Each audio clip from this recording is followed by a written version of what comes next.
So the standards are organized around 5 C goal areas, and what they do is take the C of communication, which is described as what is the purpose behind the communication. Is it to have a conversation, which is interpersonal, where we're negotiating meaning back and forth? Is it interpretive, getting a message in, whether I'm listening or reading or viewing something, I'm trying to make sense of the message? Or am I creating a message and getting a message out? That's the presentational mode. So that's all within the goal area of communication. And so it's not just listening, reading, speaking, and writing. It's really thinking about, well, what's the purpose that I'm using those particular skills in? Conversation, getting a message out, or taking a message in. So that's the C of communication. The other 4 C's of the standards say, well, what are you doing this communication about? So it might be I'm trying to understand a culture. That's the C of cultures. It might be that I'm looking at some other content areas. That's the C of connections. Because as I start to look at how maybe a science topic is discussed or learned in another country, I'm acquiring a different perspective and learning things that someone who only speaks English is not able to learn.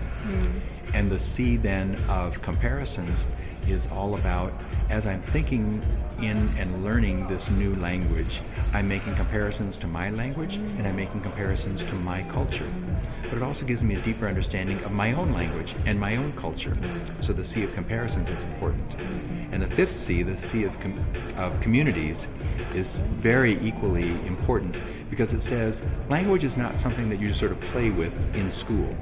It's all about really connecting with real people in real communities who may be in your neighborhood, who may be in your state, who may be around the world.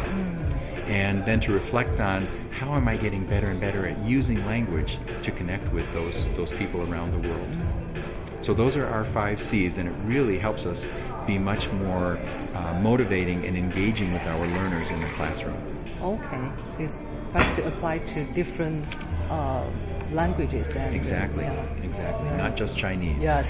Yes, okay. they're across all languages. And so the standards actually came to be revised, or we say refreshed, based on when we surveyed teachers and educators, department chairs, to understand what is it that people are having difficulty with as they try to bring the standards into their classrooms. And what they said is they liked the organization of the standards around 5 goal areas, 11 standards themselves. They said, please don't change that.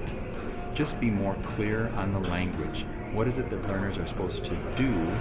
What is it that would be the guidance we need in our classrooms in order to better implement the standards and really be more effective in helping our learners learn? Simultaneously across the country, the conversation has been, how does literacy play an important role, and 21st century skills. And those 21st century skills are often talked about as collaboration, creativity, communication, and critical thinking. Again, collaboration, critical thinking, communication, and creativity. And those are critical skills for the 21st century. And how does that also come into a language classroom?